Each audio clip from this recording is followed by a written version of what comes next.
Olá, meu caro amigo e seguidor. Seja bem-vindo à nossa live quinzenal do Centro Espírita Allan Kardec de Balneário Gaivota, o Papo Espírita, onde você fica sabendo, compreendendo mais uma notícia esclarecida sobre a ótica da doutrina espírita. Você relembra fatos que aconteceram na história do Espiritismo.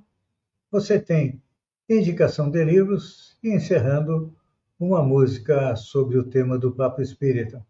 O nosso Papo Espírita de hoje tem o título de Arquidiocese de São Paulo proíbe transmissões de missas do Padre Júlio. Antes de adentrarmos na notícia, vamos fazer a oração que Jesus nos ensinou há 2000 anos atrás, que é o Pai Nosso, que está no céu. Santificado seja o teu nome, venha a nós o teu reino, seja feita a tua vontade, assim na terra como no céu. O pão de cada dia nos dá hoje, o pão do corpo, mas principalmente o pão do espírito.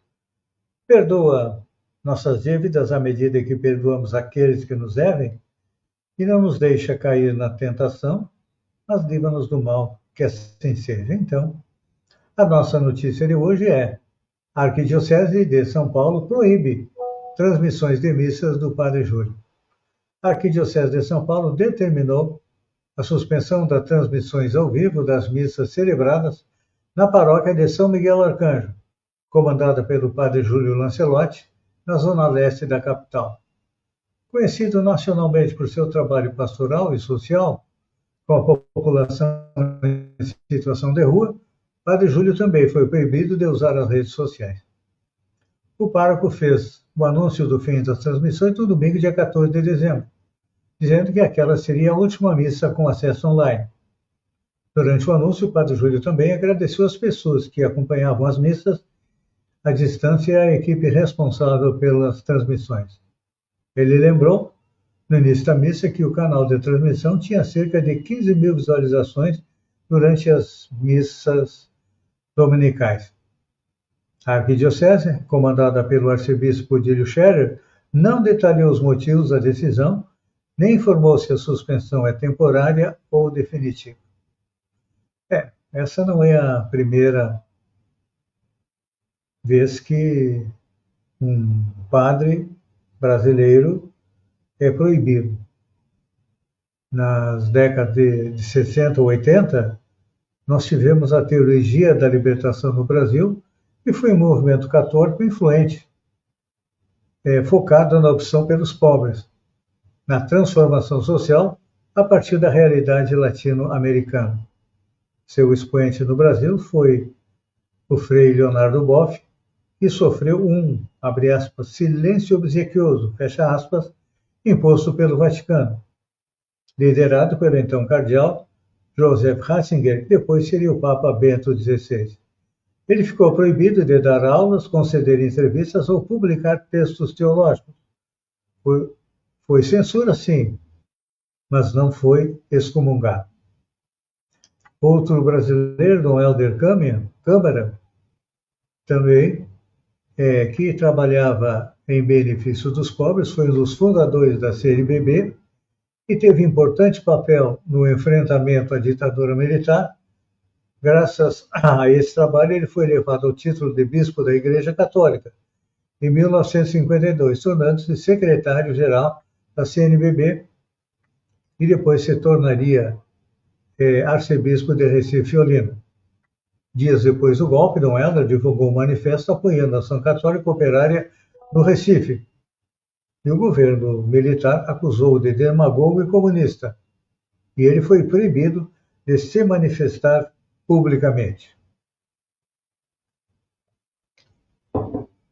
Como nós vemos, parece que aqueles que procuram seguir Jesus não têm muito sucesso. Por isso que Allan Kardec, ao nos trazer a terceira obra da doutrina espírita, o Evangelho segundo o Espiritismo, na introdução ele coloca o seguinte: pode-se dividir em 5 partes as matérias contidas nos Evangelhos: os atos comuns da vida do Cristo, os milagres, as predições as palavras que foram tomadas pela Igreja para fundamento dos seus dogmas e o ensino moral. As 4 primeiras partes são objeto de controvérsia. O último, ensino moral, porém, conservou-se inatacável. Diante desse código divino, a própria incredulidade se curva. É um terreno onde todos os cultos podem reunir-se, estandarte sobre o qual podem colocar-se todos, quaisquer que sejam as suas crenças, porque jamais ele constitui matéria de disputa religiosa. Então está aí, o ensino moral do Cristo. E qual é o ensino moral do Cristo? É a lei do amor. É. O Espírito Lázaro, no Evangelho segundo o Espiritismo, nos sintetiza a lei do amor da seguinte maneira, diz ele: o amor resume toda a doutrina de Jesus, porque é o sentimento por excelência. E os sentimentos são os instintos elevados à altura do progresso realizado. No seu ponto de partida, o homem só tem instintos. Mais avançado e corrompido, só tem sensações. Mais instruído e purificado, tem sentimentos. E o amor é o requinte do sentimento. Não o amor no sentido vulgar do termo, mas esse sol interior que reúne e condensa em seu foco ardente todas as aspirações e todas as revelações sobre-humanas. A lei de amor substitui a personalidade pela fusão dos seres e extingue as misérias sociais.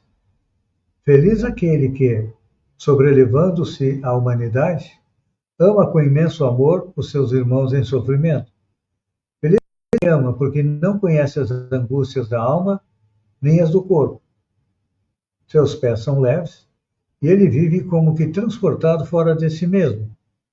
Quando Jesus pronunciou a divina palavra amor, fez estremecer os povos e os mártires, ébrios de esperança, desceram ao circo.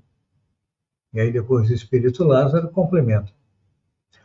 O Espiritismo vem, por sua vez, pronunciar a segunda palavra do alfabeto divino. Ficai atentos porque essa palavra levanta a lápide dos túmulos vazios e a reencarnação, vencendo a morte, revela ao homem deslumbrado seu patrimônio intelectual. Já não é mais o suplício que ela conduz o homem, não.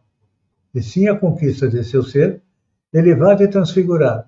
O sangue resgatou o espírito e o espírito agora vem resgatar o homem da matéria. Então, no Espiritismo, a lei de amor é uma das leis morais explicadas na terceira parte do Livro dos Espíritos. Ela é a lei divina que rege a vida, orientando o espírito para a harmonia, a felicidade e a evolução. Mas amar o que é? Segundo a lei de amor. Segundo a lei de amor, amar é respeitar, compreender, servir, perdoar e fazer o bem sem esperar recompensa. Eu até vou repetir porque é extremamente importante o que é amar, de acordo com a lei de amor, nos trazida por Jesus e esclarecida por Allan Kardec no Espiritismo. Então, amar é respeitar, compreender, servir, perdoar e fazer o bem sem esperar recompensa alguma. Analisando estas colocações, a gente acaba compreendendo que ainda estamos muito longe de colocar em prática a lei de amor, não estamos? Mas é um exercício que Jesus nos deixou.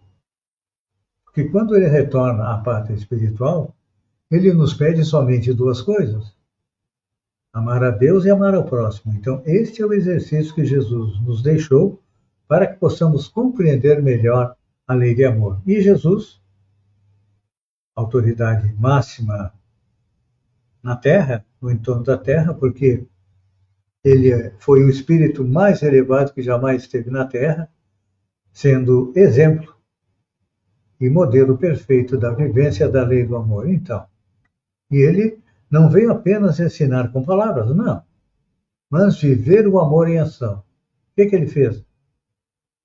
Acolheu os sofredores, ele perdoou os ofensores, ele ensinou a humildade, mostrou que o amor vence o ódio, tanto que ele disse: amai-vos uns aos outros como eu vos amei. Isto foi o que Jesus nos colocou. Então, a lei de amor, ela tem que ser compreendida e colocada dentro do nosso coração, porque à medida que nós vamos compreendendo mais a lei de amor, nós aprendemos o quê? Aprendemos a amar mais. Diminuímos o nosso egoísmo, transformamos o nosso orgulho em humildade e trocamos a indiferença pela compaixão. E é importante a gente lembrar que o próprio apóstolo João, que era o apóstolo amado de Jesus, nos definiu Deus como sendo amor. Para João, Deus é amor, porque por amor ele nos criou e nos deu a eternidade para chegarmos à tão sonhada felicidade. E aí, Jesus revelou para nós o amor na sua forma mais pura, e o Espiritismo vem nos explicar como viver com amor dentro da consciência. Então, amar é a lei maior da vida. Evoluir é aprender a amar cada vez mais. E vamos agora aos fatos importantes que aconteceram na primeira quinzena de fevereiro. Nasce em Resende, no dia 2 de fevereiro de 1856, a professora Anália Franco, criadora de várias instituições educativas e de assistência social. Em Manchester, na Inglaterra, no dia 5 de fevereiro de 1876, são apresentadas moldagens em parafina de mãos e pés de espíritos materializados, por intermédio do médium William Owsley. No dia 6 de fevereiro de 1832, realiza-se o casamento de Allan Kardec com a professora Amélie Gabrielle Baudet, que foi a sua secretária, a sua incentivadora, para que ele pudesse codificar a doutrina espírita. Vamos agora à indicação de livros. Já que estamos falando na Lei do Amor, nós indicamos o livro Leis Morais da Vida, psicografado por Divaldo Pereira Franco, ditado pelo espírito Joana de Ângeles. As leis morais, segundo a visão espírita, divulgada por Divaldo Franco, e sua mentora Joana de Ângeles, baseia-se nos ensinamentos do Livro dos Espíritos de Allan Kardec, destacando o amor, a caridade e a justiça como guias da evolução espiritual. Nele, Divaldo analisa as 10 leis morais que estão na terceira parte do Livro dos Espíritos, que regem a nossa vida, promovendo o aprendizado através da dor, aceitando ela serenamente e aumentando a nossa capacidade de amar. O segundo livro que nós indicamos é Jesus no Lar, do espírito Ney Lúcio, o médium é Francisco Cândido Xavier. Para a maioria dos estudiosos, o Cristo permanece tão somente situado na história, modificando custos acontecimentos, dividindo a história em antes e depois do seu nascimento. Para a maioria dos teólogos, é simples objeto de estudo nas letras sagradas. Mas, todavia, quando nós percebemos a grandeza da Boa Nova, ou seja, do Evangelho de Jesus, nós compreendemos que o Mestre não apenas o reformador da civilização, não é apenas o legislador da crença, mas é o condutor do raciocínio e também nos ensina a amar. E a melhor maneira de nós termos Jesus dentro de casa, Jesus no lar, como é o título da obra, é fazendo o Evangelho no lar. Amigo e seguidor, eu agradeço a você por ter estado comigo durante esses minutos. Fiquem com Deus. Vamos agradecer a Deus com o Pai Nosso, que está no céu. santificado seja o teu nome, venha a nós o teu reino, seja feita a tua vontade, assim na terra como no céu. O pão nosso de cada dia nos dá hoje, o pão do corpo, mas principalmente o pão do Espírito. Perdoa nossas dívidas, assim como nós perdoamos aqueles que nos devem. Não nos deixa cair na tentação, mas livra-nos do mal, que assim seja. Obrigado, e fiquem com a música composta para este Papo Espírita de nossa autoria.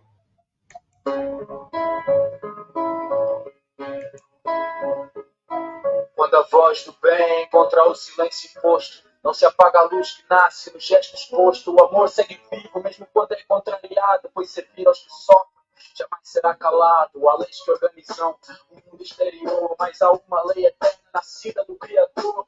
Acima das formas, do tempo e da razão, vive a lei do amor em plena vibração. Amar é compreender, sem nada exigir, é ver no outro irmão em fase de seguir, é calar o orgulho, conter a dureza e agir com bondade, perdão e gentileza. O Cristo ensinou, sem tronos ou poder, fez da própria vida um verbo a viver, mostrou que a grandeza não mora na posição, mas no serviço humilde e na compaixão. O Espiritismo aclara com luz e razão que amar é caminho de libertação. Fora da caridade, diz-nos a verdade, não há salvação, nem real felicidade. Toda dor do mundo pede entendimento, não crítica fria, nem julgamento lento. Quem ama auxilia, quem ama constrói, quem ama hoje cura o mal que destrói. A lei do amor educa, consola e refaz, transforma o conflito em semente de paz. É força que eleva o espírito imortal como harmonia universal. E assim, passo a passo, na estrada interior, o ser se renova pelo esforço do amor, pois amar ao próximo em qualquer situação é cumprir na terra a lei da evolução. Caro amigo e seguidor, com certeza, mesmo sendo proibido de transmitir sua missa pelas redes sociais, mesmo sendo proibido de utilizar as redes sociais, Padre Júlio vai continuar seguindo o exemplo, colocando em prática aquilo que Jesus pediu para nós, que amássemos ao próximo como a nós mesmos. Obrigado e até o próximo Papo Espírita.